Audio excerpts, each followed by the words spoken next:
High everyone, नमस्ते मेरो para para भ्युअर्सलाई प्रियाको किचनमा स्वागत छ।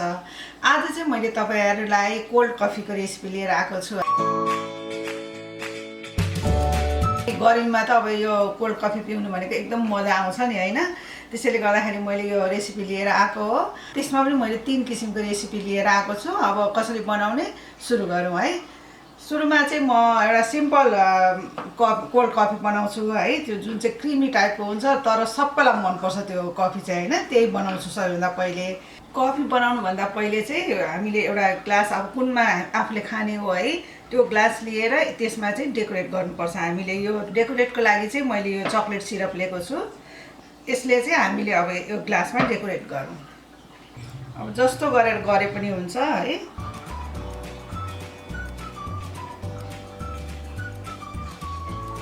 अब यसलाई तपाईहरुले जसरी राखे पनि हुन्छ। यो कुनै एकदम यस्तै हुनुपर्छ भन्ने छैन।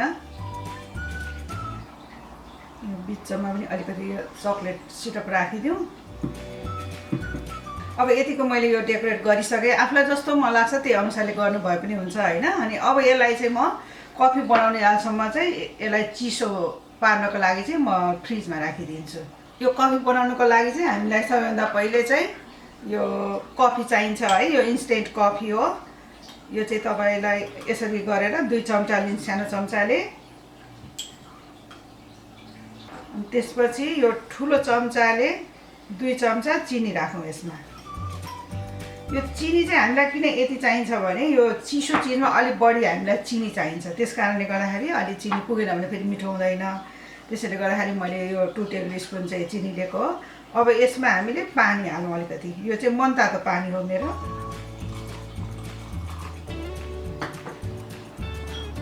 र यो कफीलाई हामीले मिक्स गरौँ।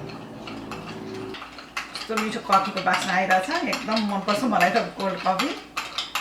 त्यसपछि चाहिँ अब हामीलाई दुध चाहिन्छ। यो दुध चाहिँ एकदम चिसो पारेर चाहिँ राखेको हुनुपर्छ फ्रिजमा है। यो त्यो जति चिसो भयो दुध त्यति राम्रो चाहिँ एकदम फिज आउँछ कफीमा। त्यसैले गर्दाखेरि हामीलाई चाहिँ एकदम चिसो दुध चाहिन्छ। र यो ग्लासमा कति चाहिने हो त्यो दुध है त्यो अनुसारले हामीलाई दुध चाहिन्छ। र अब त्यसको लागि हामीलाई मिक्सी चाहिन्छ। यो मिक्सीमा चाहिँ हामीले यो दुध राखौँ पहिला।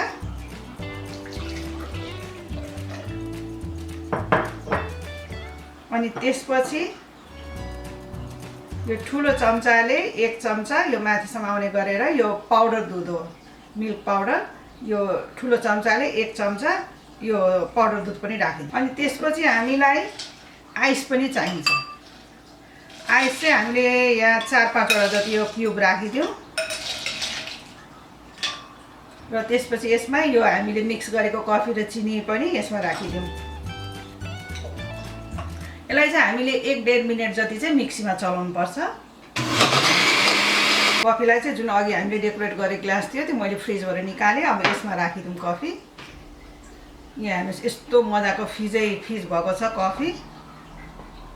यसलाई हामीले ग्लासमा राखौँ। हेर्नुहोस् अब कस्तो राम्रो फिज छ। अब यसमा हामीले थोरै कफीले सजाइदिउँ। यसलाई फिज आएको हुन्छ। यसलाई हामीले निकाल्दै यो कफीको माथिबाट राखिदिनुपर्छ।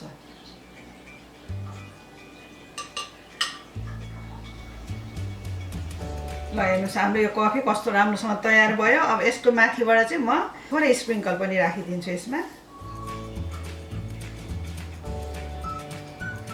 ल अब यो मेरो पहिलो कोल्ड कफी तयार भइसक्यो। अब आइसक्रिम कोल्ड कफी बनाउँदैछु। त्यसको लागि पनि एउटा ग्लास या कप कुनै लिउँ। र त्यसमा पनि हामीले यो चकलेट सिरपले चाहिँ डेकोरेट गरौँ। र यसको तल पनि अलिकति चकलेट राखिदिउँ। हामीले चाहिँ अब यो ग्लासलाई चाहिँ फ्रिजमा राख्नुपर्छ। यसमा पनि हामीलाई अब 2 चम्चा कफी चाहिन्छ। त्यसपछि अलिकति मनतातो पानी राखौँ यसमा। र यसलाई हामीले मिक्स गरौँ। र हामीले चिनी मिक्सीमा पनि राख्न सक्छौँ। मैले चाहिँ तपाईलाई अघि एउटा तरिकाले चाहिँ यसमै पनि हामी चिनी र कफी मिक्स गर्नुपर्छ भनेर देखाएँ। अब चाहिँ म चिनी मिक्सीमै हाल्छु। कफीलाई चाहिँ राम्रोसँग मिक्स गरौँ। फेरि अब हामीले मिक्सी लियौँ। यो मिक्सीमा चाहिँ अब हामीले आफूलाई कति दुध चाहिने हो त्यो अनुसारले लिनुपर्छ। पहिला सुरु दुध राखौँ यसमा। आइस पनि यस्तै 5-6 जति राखिदिउँ र यसमा 2 टेबल चम्चा चाहिँ चिनी राखौँ। फेरि यसमा पनि यसमै राखिदिउँ र अब यो कफी हामीले यो पानीमा मिक्स गरेको पनि यो यसमै राखिदिउँ। आइसक्रिम कोल्ड कफी बनाएको हुनाले अब हामीलाई यसमा चाहिँ आइसक्रिम राख्नुपर्ने हुन्छ। मैले चाहिँ यो भ्यानिला आइसक्रिम लिएको छु। अब यसमा चाहिँ यो 2 स्कुप यो आइसक्रिम राखिदिउँ।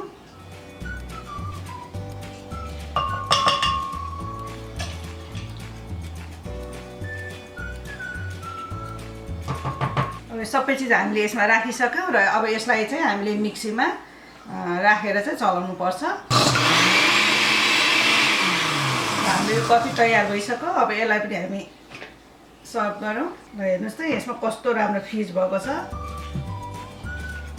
र अब यसमा राखौँ हामीहरू। र अब यो फिज राखिदिउँ हामीले यसमा।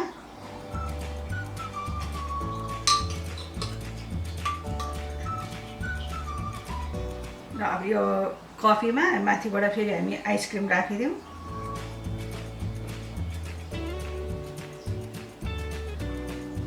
र यसमा चाहिँ अब हामीले कफीले सजाइदिउँ यसलाई। चक्लेट पनि राख्नु सक्नुहुन्छ तपाईँहरूले। अलिकति कफीले सजाएपछि यसमा अलिकति चक्लेटले पनि सजाइदिउँ हामीहरू।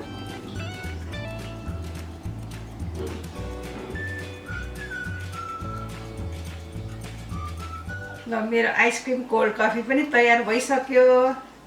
अब मैले तेस्रो किसिमको कोल्ड कफी चाहिँ चक्लेट कोल्ड कफी बनाउँदैछु। त्यसको लागि मैले एउटा यो डार्क चक्लेट लिएको छु। यसलाई चाहिँ हामीले यो यस्तो कोर्नेमा चाहिँ कोर्नुपर्छ पहिला। यसलाई चाहिँ हामीले पहिला यो मसिनो गरेर यसमा कोर्नु। ल अब हामीलाई यो चक्लेट पुगिसक्यो यो कोरेर राख्नलाई। अब यसलाई एक साइड लगाइदिउँ। अब हामीले फेरि यो कुन कपमा बनाउने हो कुन ग्लासमा है त्यसलाई फेरि डेकोरेट गर्नुपर्छ। यसको वरिपरि पनि लगाउँ।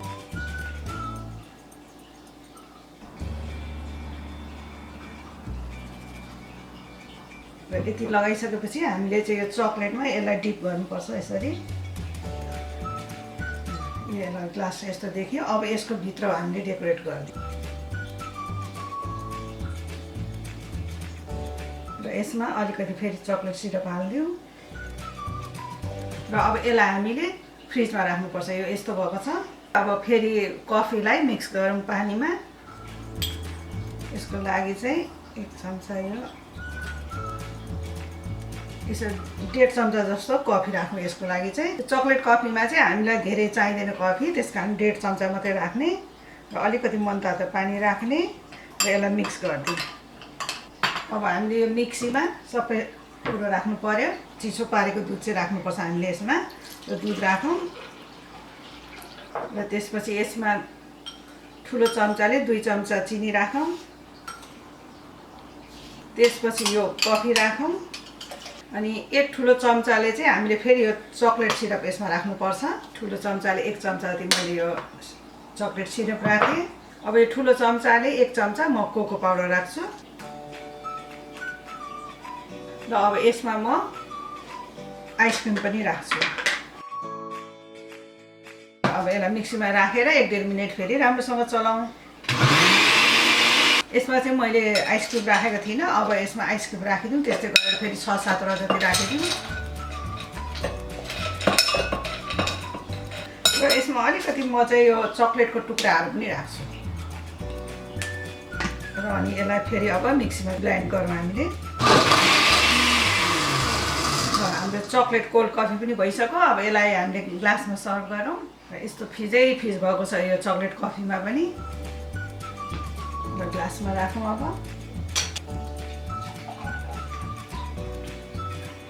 यो फिजहरू आएको जति सबै हामी यसमा राखिदिउँ कफीमा।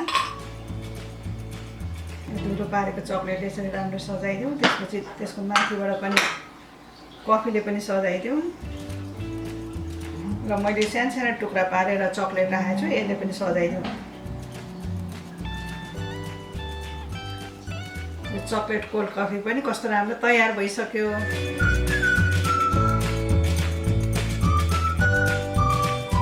कस्तो राम्रो तयार भएको छ। तपाईँहरूले पनि यस्तै गरेर बनाएर पिउनु होला, एकदमै मजा आउँछ यो कोल्ड कफी गर्मी महिनामा पिउनुलाई। यदि तपाईँहरूलाई मेरो यो रेसिपी मन पर्यो भने मलाई लाइक, कमेन्ट र सब्सक्राइब गरिदिनु होला। मलाई सब्सक्राइब गर्न नबिर्सिनु होला। फेरि म यस्तै गरेर अर्को नयाँ रेसिपीहरू लिएर आउनेछु। त्यतिन्जेलसम्मको लागि बाई।